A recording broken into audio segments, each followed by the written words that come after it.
الحمدللہ رب العالمین والصلاة والسلام علی اشرف المرسلین وعلی آلہ وصحبہ اجمعین رب اشرح لی صدری ویسر لی امری واحلل عقدۃ من لسانی یفقہوا قولی۔ السلام علیکم ورحمۃ اللہ وبرکاتہ۔ دوستو، آج جس ٹاپک کے بارے میں جس موضوع کے بارے میں گفتگو کرنا چاہ رہا ہوں وہ بہت ضروری ہے ہمارے دین کے لیے، ہماری دنیا کے لیے، ہماری آخرت کے لیے، اور وہ ہے نماز۔ نماز ایسی چیز ہے کہ اس کے بغیر ہمارا دین مکمل نہیں ہے۔ اللہ تعالیٰ بتاتے ہیں کہ قیامت کے دن سب سے پہلا جس چیز کا سوال ہوگا وہ نماز ہے۔ قیامت وہ دن ہے جو پوری ہسٹری میں آج تک کا سب سے اہم دن ہے، اور اس اہم دن پہ سب سے پہلا سوال نماز کا ہوگا۔ قرآن مجید میں اللہ تعالیٰ فرماتے ہیں اقیم الصلاۃ، نماز قائم کرو۔ نماز پڑھو نہیں، نماز قائم کرو۔ یہ ایک فرق ہے، آپ سمجھیں اس کو۔ نماز پڑھنے کا مطلب ہے کہ آپ نے پڑھ دیا، نماز کو نپٹا دیا۔ نماز قائم کرنے کا مطلب ہے اس کو بلڈ کرو، تعمیر کرو، اس کے لیے کوشش کرو، اس کو اپنی زندگی کا ستون بناؤ۔ لیکن آج ہماری نمازیں زیادہ تر ہم میں سے پڑھتے نہیں ہیں، اور جو پڑھتے ہیں ہم میں سے ان کا آپ نہ پوچھیں کہ کس طرح کی پڑھتے ہیں۔ سلف حسن البصری فرماتے ہیں کہ جب ہم نے اللہ تعالیٰ کی بات سننی ہوتی تھی ہم قرآن پڑھتے تھے، اور جب اللہ تعالیٰ سے ہم نے بات کرنی ہوتی تھی ہم نماز پڑھتے تھے۔ اس کا کیا مطلب ہے کہ نماز اتنی ضروری ہے کہ آپ اس میں اللہ تعالیٰ سے بات کرتے ہو۔ اگر وہ بادشاہوں کے بادشاہ، آپ ان سے کس طرح بات کرتے ہو یہ آپ پہ ڈپینڈ کرتا ہے۔ صحیح ہے؟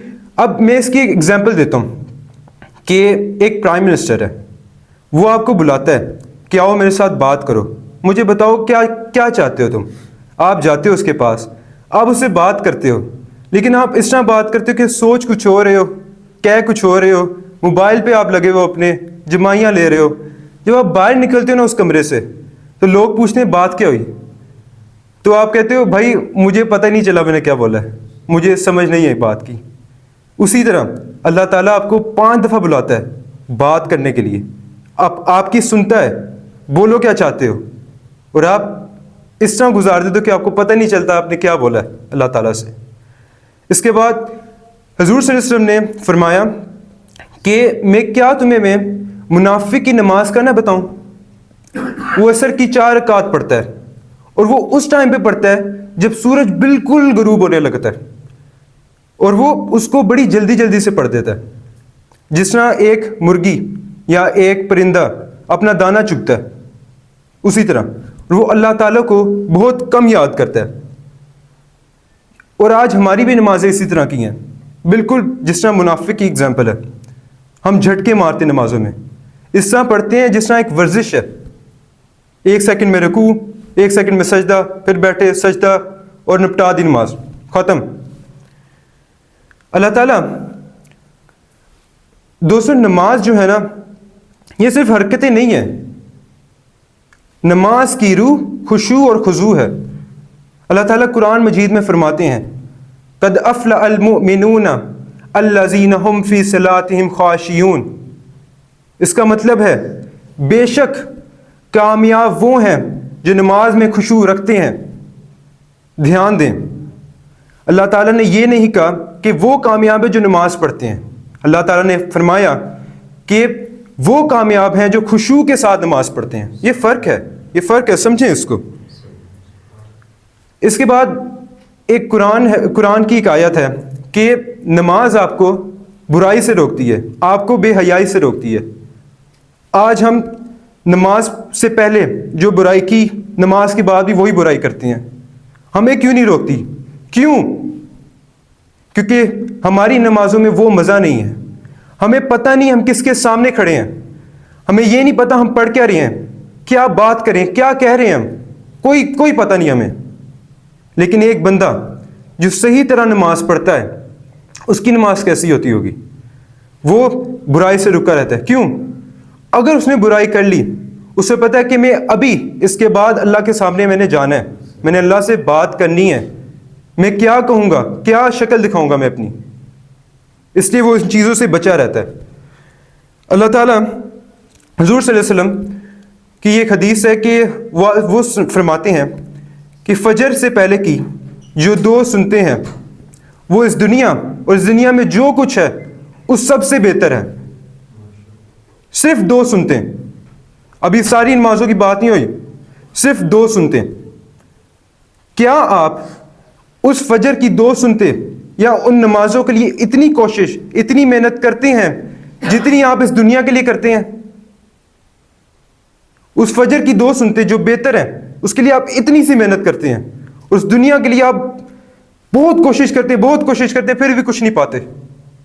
یہ بہت گھاٹے کا سودا نہ ہوا کہ جو چیز بہتر ہے اس کے لیے آپ نے کم محنت کی، اور جو کم بہتر ہے، جو اس سے کم ہے، کمتر ہے، اس کے لیے آپ نے زیادہ کی۔ اس کے بعد میں آپ کو ایک ابو داؤد کی حدیث سناتا ہوں۔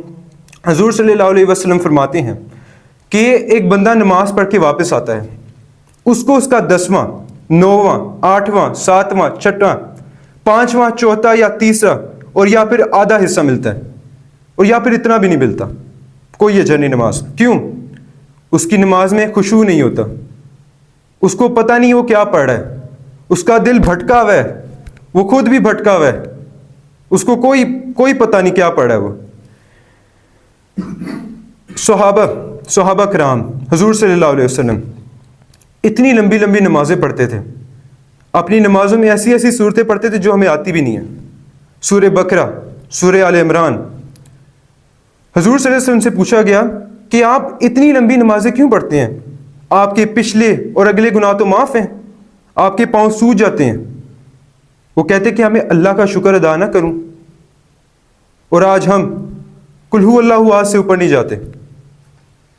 وہ جہاں لمبی لمبی صورتیں پڑھتے تھے، لمبی لمبی صورتیں پڑھ کے اللہ سے دیر تک باتیں کرتے تھے، ہم چھوٹی چھوٹی صورتیں پڑھ کے نماز کو جلدی سے ختم کرتے ہیں، نپٹاتے ہیں اس کو۔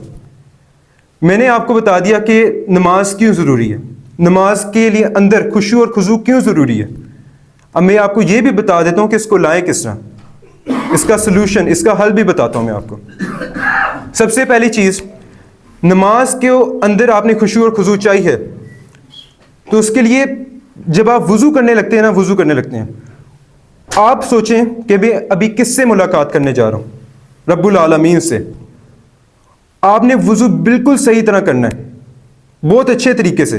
کیوں؟ کیونکہ حضور صلی اللہ علیہ وسلم نے فرمایا کہ جنت کی کنجی، جنت کی چابی نماز ہے، اور نماز کی چابی وضو ہے۔ اگر آپ نے وضو صحیح نہیں کیا، آپ کی نماز صحیح نہیں ہے، آپ کی نماز صحیح نہیں ہے تو آپ کی جنت بھی سمجھ گئے ہوگا۔ اس کے بعد میں آپ کو دوسرا پوائنٹ بتاتا ہوں کہ نماز کے اندر دوسری چیز کیا کریں جس سے آپ کی خشوع بہتر ہو۔ آپ نماز کو سمجھ کے پڑھیں۔ آپ نے جو نماز میں باتیں کی اللہ تعالیٰ سے، اس کا کیا مطلب ہے؟ آپ نے کر تو دین لیکن آپ لاپرواہ تھے، آپ کو پتہ نہیں چلا کہ آپ نے کیا پڑھا۔ تو جس طرح آپ پڑھتے ہیں ایاک نعبد و ایاک نستعین، اگر آپ کو اس کا مطلب پتہ ہو، آپ کی زندگی بدل جائے، آپ کی نماز میں لذت آئے، آپ کو مزہ ہے نماز میں۔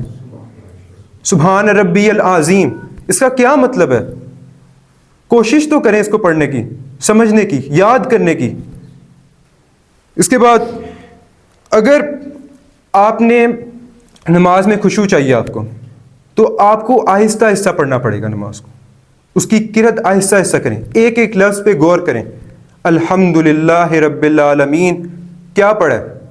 تیزی سے پڑھیں گے سمجھ نہیں آئے گی، اس کی کچھ پتہ نہیں چلے گا آپ نے کیا پڑھا، کیا سمجھا، اللہ نے کیا اس میں اس سورہ میں بولا کہ جو آپ پڑھ رہے ہیں جو۔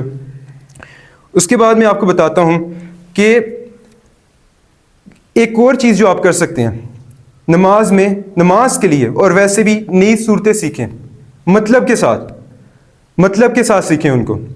ایک اس کی مثال ہے، آپ کے پاس ایک موبائل ہے جو 5 سال پرانا ہو گیا، جس دن آپ نے وہ لیا تھا اس دن جو مزہ تھا اس موبائل کا وہ آج نہیں ہے۔